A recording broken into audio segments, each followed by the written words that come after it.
If you dance this waltz, I'll marry my son to you. William Thompson III sneered loudly enough for all of Manhattan's elite to hear, pointing his champagne glass at the black woman who had just stumbled and dropped a crystal tray on the marble floor of the ballroom. The deafening sound of shattering glass silenced the 200 guests at the opening party for Thompson Holdings' new skyscraper. All eyes turned to Keisha Williams, 35, who had been working as a contract cleaner at the gallery event for just 3 weeks. "Dad, you're being ridiculous," whispered Jonathan Thompson, 28, embarrassed by his millionaire father's cruel joke. But William completely ignored his son's disapproval, clearly drunk on power and the 1,000 whiskey he had been drinking all night. "No, let me finish," William continued, walking to the center of the room as if he were presiding over a court of law. "This person obviously doesn't have the coordination to clean properly. How about we test her to see if she can even move to the beat?" Keisha remained kneeling, picking up the crystal shards with trembling hands, but her eyes revealed something no one there could decipher. It wasn't humiliation or fear, it was a deep calm, as if she were evaluating every word, every cruel laugh, every look of contempt she received. Mr. Thompson, the event manager, intervened discreetly. "Perhaps it would be better—" "Better nothing," William cut him off, gesturing dramatically. "Play a waltz. If she can dance better than my wife, I'll marry my son to her on the spot. Just imagine the heir to the Thompson fortune marrying the cleaning lady." Collective laughter echoed through the hall like a wave of collective cruelty.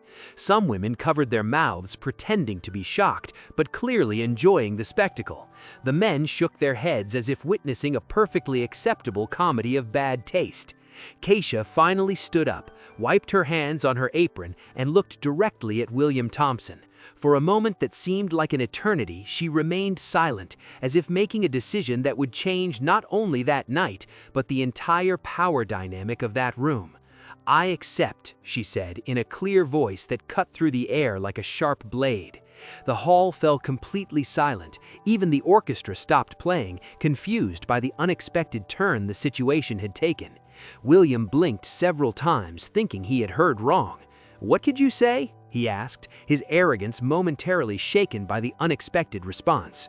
"I said, I accept your challenge," Keisha repeated, now with a subtle smile that sent an inexplicable shiver down the spines of some of the guests.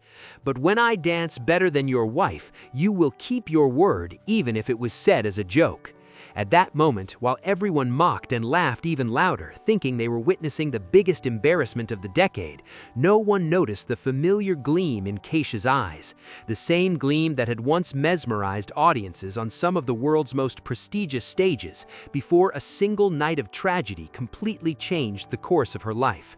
If this story of prejudice and twists and turns is piquing your curiosity, don't forget to subscribe to the channel, because what is about to happen in that ballroom will show that underestimating someone can be the most expensive mistake a person ever makes. William's wife, Victoria Thompson, a 50-year-old woman known for her ballroom dancing lessons to Manhattan's elite, approached with a venomous smile. "Darling, do you really think I need to lower myself to compete with this?" said, gesturing dismissively toward Keisha. "Don't be modest, Victoria," William replied, clearly enjoying the situation. "You won that club waltz trophy last year. That should be more than enough for this demonstration." Keisha watched silently, but her mind flew back 15 years when she was known as Keisha Morrow, principal dancer with the American National Ballet. She remembered the nights when entire audiences rose to their feet in ovation, the reviews that compared her to the greatest ballerinas in history, the feeling of flying across the world's most prestigious stages. It had all ended in one tragic night, a special performance for the political elite, a car accident on the way home, 3 months in a coma, and a cruel awakening to reality. Her legs would never be the same again. The doctors said she would be lucky if she could ever walk normally again. Dance professionally? Impossible.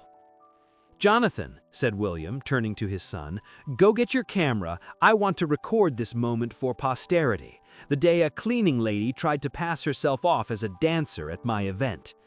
Jonathan hesitated, clearly uncomfortable. "Dad, this has gone too far. The girl was just doing her job."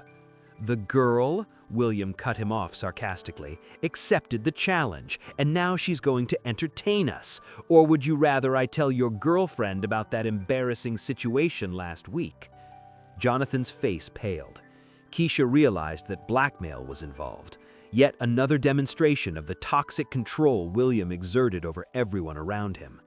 "Put the music on," William ordered the DJ, "and place your bets. $500 for those who bet on my wife to win, $1,000 for those brave enough to bet on the employee." Cruel laughter echoed through the room. Some guests actually began placing bets, treating the situation as free entertainment. Victoria positioned herself in the center of the dance floor, doing a few theatrical stretches to show off her experience. "You know what?" William said, approaching Keisha with a wicked smile. "When you lose, and you will lose, I want you to get down on your knees and apologize for wasting everyone's time, and then, obviously, you're fired." It was at that moment that something changed in Keisha's eyes. The same determination that had led her to dance on international stages, the same strength that had made her fight through months of physical therapy just to walk again, the same dignity that had kept her alive when she lost everything she had worked for her entire life. "Mr. Thompson," she said with a calmness that sent an inexplicable chill down the spines of some of those present, "when I win, and I will win, I want you to keep your word about the marriage, but I also want something else." William raised his eyebrows, amused by her audacity. "Oh, she wants to make demands now. Very well, amuse me. What else do you want besides marrying my son?" "I want you to admit in front of all these guests that you judged a woman wrongly based on the color of her skin and the work she does, and I want a public apology." The room tensed. Some guests whispered among themselves, recognizing that the situation had taken a more serious turn than they had expected. William laughed loudly. "You've got guts, I'll give you that. All right, I accept, but when you make a fool of yourself, you'll leave here not only without a job, but without any dignity left." What William Thompson III didn't know was that he was about to face not just a cleaning lady with a mysterious past, but a woman who had lost everything once and knew exactly how hard it was to fight for every crumb of respect in a society that had rejected her. While Victoria prepared herself with basic ballroom dance moves, across the dance floor, a silent storm was brewing. Because there is a brutal difference between someone who learned to dance as a hobby and someone who was born to make dance a universal language, even when fate tried to take it away from her forever. While Victoria warmed up with basic ballroom dance moves, Keisha stood motionless in the corner of the dance floor. But her mind was working like a precision machine. 15 years of brutal physical therapy, of learning to walk again, of accepting that she would never be the same, had forged in her a resilience that none of those spoiled rich kids could understand. "Look at her," one of the guests whispered to her friend. "She's probably never stepped on a dance floor in her life. What unnecessary humiliation." William Thompson circled the room like a satisfied predator, collecting bets from the guests and deliberately increasing the humiliation. $500 says she can't even make it through the song without tripping, he announced, raising a glass of champagne. $1,000 for anyone who bets she'll run out in the middle of her performance.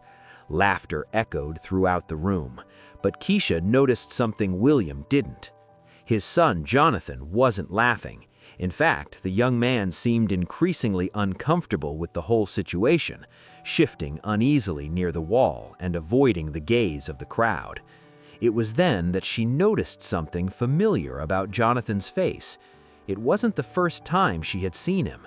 3 weeks ago, when she started working at Thompson Holdings events, she had noticed a young man who always treated the contract workers with respect, unlike the other executives. It was him. "Miss," said a low voice beside her. Keisha turned and saw a black man in his 60s wearing the discreet uniform of the building's security team. "I'm Marcus, head of security. I've worked here for 20 years. He approached discreetly, pretending to check something on his radio. "I saw you dance before," he murmured so low that only she could hear. 15 years ago at the National Theater. Keisha Morrow, principal soloist. I was security there too. Keisha's heart raced. Someone had recognized her. After all these years of keeping her identity a secret, working in anonymous jobs to survive, someone finally knew who she really was. "I thought you died in the accident," Marcus continued, his eyes revealing a mixture of shock and admiration. "The newspapers said you'd never dance again." "The newspapers said a lot of things," Keisha replied, keeping her voice steady. "Not all of it was true." Marcus nodded slowly. "What they did to you was an injustice, and what they're doing now," he glanced in William's direction, who was still laughing loudly, "is even worse." At that moment, Keisha made a decision she had been putting off for 15 years. Not just about dancing, but about who she really was and what she was willing to reveal to the world. "Marcus," she said, "I need a favor. After I dance, no matter what happens, I need you to record everything that follows, especially the reactions." He looked at her confused, but nodded. "Sure, but why?" "Because," Keisha smiled for the first time that night. Some people need to be reminded that underestimating someone based on their appearance can be the most expensive mistake of their lives. Meanwhile, William had decided to make the spectacle even more cruel. "You know what?" he shouted to the entire room. "Let's make this more interesting. If she can finish the song without falling or stopping, I'll give her $1,000. But when she fails, and she will fail, I want her to clean this entire room on her knees in front of all of us." The crowd reacted with a mixture of laughter and some uncomfortable murmurs. Some guests began to realize that the situation had crossed the line, but no one had the courage to confront William Thompson III. "Dad," Jonathan tried once more, "this has gone too far." "Shut up, Jonathan," William snapped. "You're too soft. That's exactly why you need to learn how the real world works. There's a natural hierarchy, and people like her," he pointed at Keisha, "need to know their place." It was at that moment that Keisha began to move, not to position herself on the dance floor, but to stretch. The movements were subtle, almost imperceptible to most of those present, but Marcus recognized them immediately. They were the preparatory exercises she did before every performance at the National Theater. "My God," Marcus muttered to himself, "she's really going to do this." Victoria Thompson, realizing that attention was beginning to turn to Keisha, decided to begin her presentation. "Start the music," she ordered. "Let's get this charade over with." The DJ, clearly uncomfortable with the whole situation, put on a classical waltz. Victoria began to dance alone, executing competent but predictable ballroom dance moves. She'd learned to dance at elite clubs with expensive private teachers, but her technique was clearly amateurish by professional standards. Still, she received polite applause from the audience. After all, to that audience, she represented everything they considered appropriate: rich, white, educated in the best social circles. "Well done, dear," said William, applauding exaggeratively. "Now it's time for our guest artist." Keisha slowly walked to the center of the dance floor. Each step was measured, controlled, laden with a dignity that began to make some of those present uncomfortable. This was not how a defeated person was supposed to behave. "What song would you like?" asked the DJ, more out of politeness than genuine consideration. "The same one," Keisha replied simply. "But from the beginning," William laughed. "Oh, she wants a second chance. How lovely. All right, play the song. Let's see how long she lasts before she gives up." What none of them knew was that Keisha had strategically chosen that song. It was a waltz she had danced hundreds of times during her career, one of the pieces she knew by heart, which flowed through her muscle memory like second nature. More importantly, it was one of the last performances she had given before the accident, a night when she had received a 5-minute standing ovation at the National Theater, in a performance that critics had described as transcendent and one of the most emotionally devastating performances in the history of American dance. As she waited for the music to begin, Keisha closed her eyes and allowed her memories to take her back to that night, 15 years ago. She remembered the feeling of flying across the stage, the deep connection with each musical note, the absolute certainty that she had been born to do this. The doctors had said she would never dance again. The media had speculated that her career was definitely over. She herself had believed it for years, until slowly, painfully, she began to rebuild not only her muscles, but her relationship with dance. She had never returned to the stage, she had never tried to resume her career, but she had never stopped dancing in secret, alone, during the most difficult moments of her new life. The music began, and with it, something extraordinary was about to happen in that hall full of prejudice and arrogance. Under the weight of all those condescending glances, her hands positioned themselves with a precision that made some of the musicians frown, instinctively recognizing that they were about to witness something far beyond a simple amateur dance.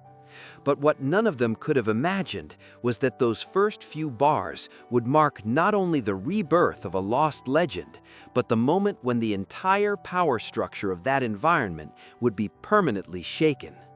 The first bars of the waltz echoed through the hall, and Keisha began to move. It was not the hesitant steps everyone expected to see. Instead, she rose with a grace that made the air in the room change instantly, as if gravity had lost some of its power over her. Her first movements were subtle, almost shy, allowing the audience to keep their expectations low. But as the music gained momentum, something extraordinary began to happen. Each step became more fluid, each turn more precise, each movement charged with a deep emotion that began to mesmerize everyone present. William Thompson stopped laughing. Victoria stopped smiling. The entire room began to realize that they weren't watching a cleaning lady trying to dance.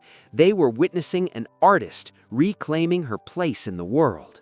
"My God," someone in the audience murmured. She's exceptional." Keisha performed a sequence of pirouettes that would be challenging for any professional ballerina, followed by a grand jeté that lifted her into the air with a lightness that defied physics. These were not ballroom dance moves. This was classical ballet of the highest order, masterfully adapted to the waltz. Marcus, keeping his promise to Keisha, had discreetly positioned his cell phone to record not only the performance, but the audience's reactions, especially the reactions of William Thompson, whose face had gone from scorn to confusion, then to something close to terror.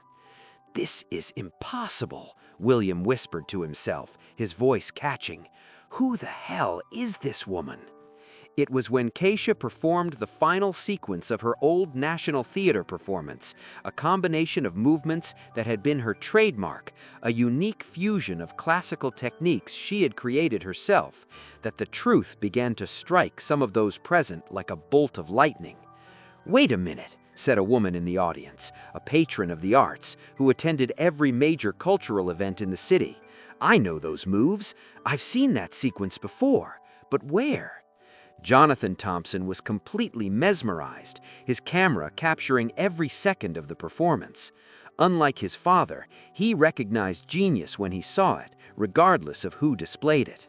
When the music reached its climax, Keisha performed a series of fouettes, continuous turns on one leg that left the entire audience speechless. These were movements that required not only perfect technique, but years of training and extraordinary physical strength. The music came to an end, and Keisha finished in a pose that was simultaneously powerful and vulnerable. Her arms outstretched, her head held high with absolute dignity, her breathing controlled despite the intensity of the performance. The silence that followed lasted an eternity. It was the kind of silence that occurs when an audience witnesses something that transcends their wildest expectations.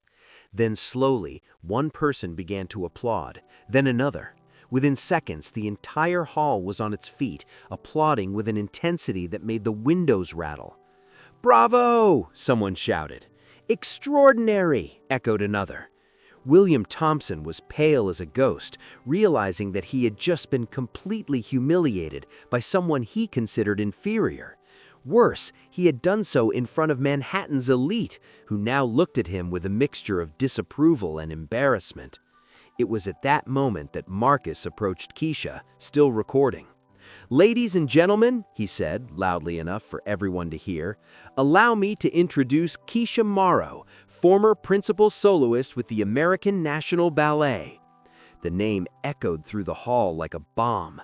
Several people gasped, others let out exclamations of shock. Keisha Morrow was a legend, a ballerina who had mysteriously disappeared at the height of her career after a tragic accident. "Impossible," Victoria Thompson stammered. "Keisha Morrow is dead, or at least she never danced again after the accident." "Clearly," said Keisha, finally breaking her silence, "the rumors of my death have been greatly exaggerated." The crowd laughed, but William Thompson wasn't finding it funny at all.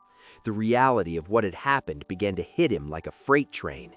He had publicly humiliated one of the greatest entertainers in American history, and worse, he had done so on tape.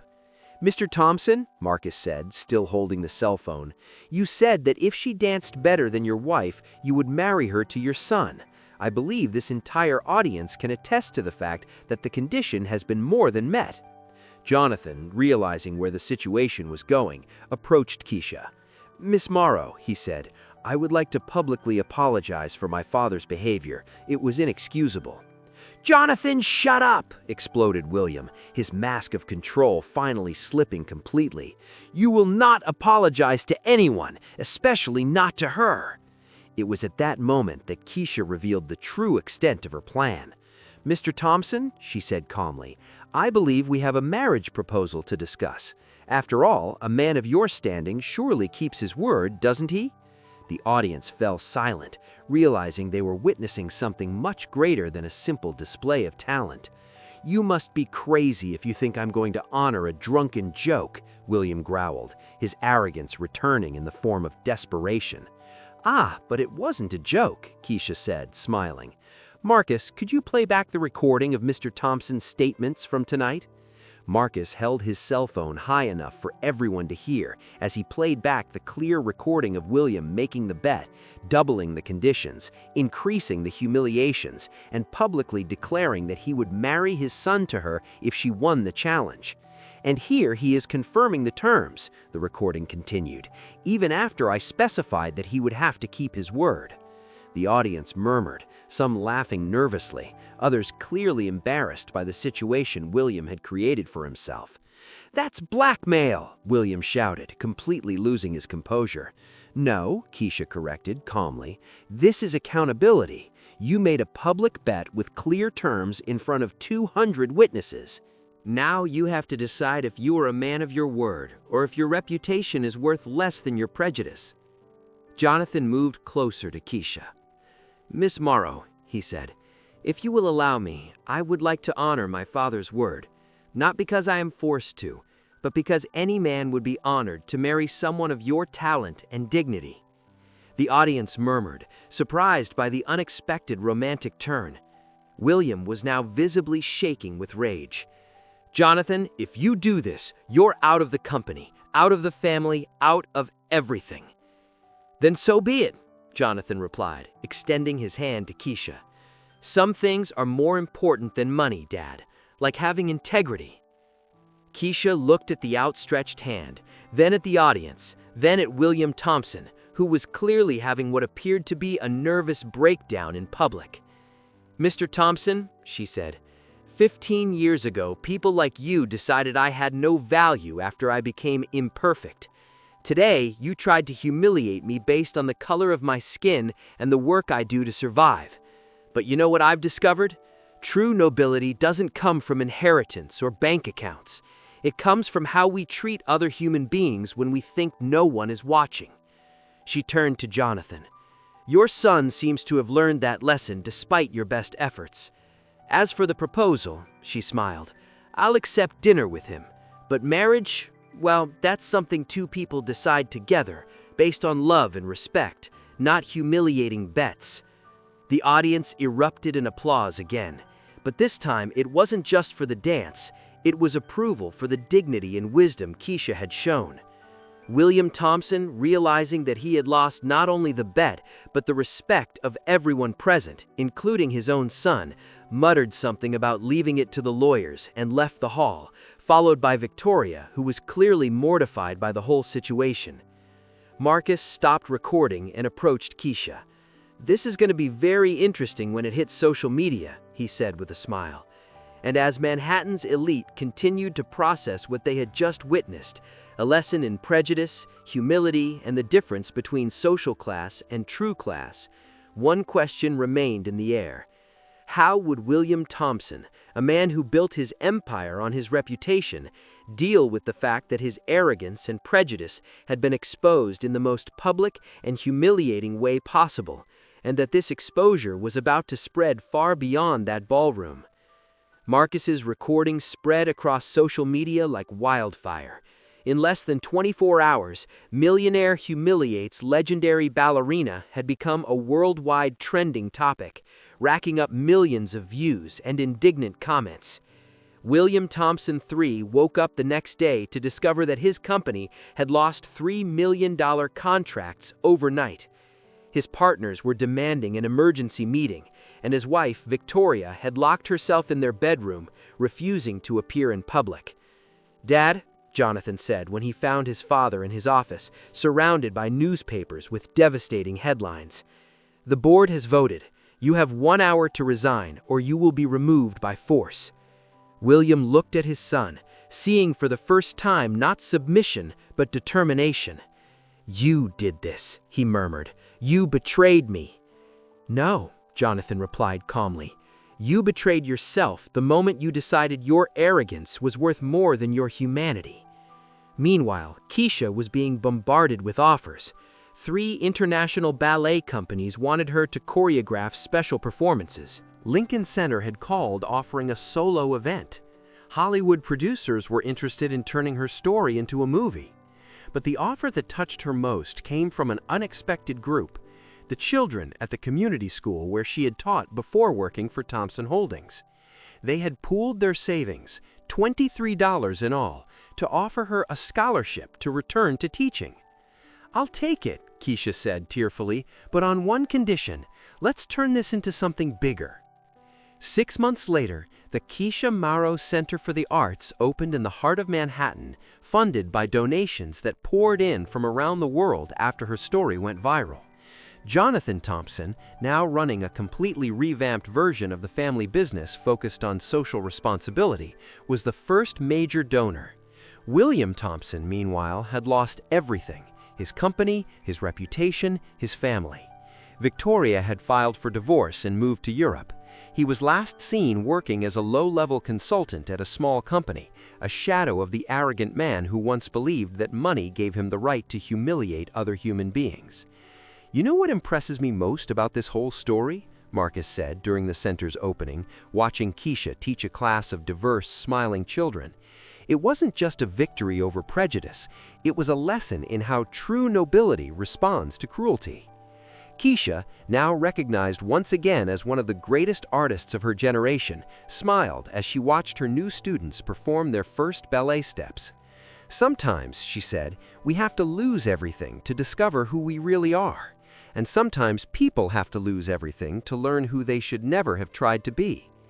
Jonathan approached, carrying flowers from the garden he had planted around the center himself. "Ready for dinner?" he asked, offering his arm to Keisha. "Ready," she replied, accepting not only his arm, but the new life she had built on the ashes of her old one. Keisha's true revenge wasn't destroying William Thompson. It was building something so beautiful and inspiring that his cruelty seemed insignificant in comparison. She proved that when we face prejudice with dignity and respond to hatred with excellence, we don't just win, we transform the world around us. What about you? Have you ever faced someone who tried to diminish your dreams based on prejudice? Tell us your story in the comments and subscribe to the channel for more stories that prove that the best response to those who underestimate us is simply to be extraordinary.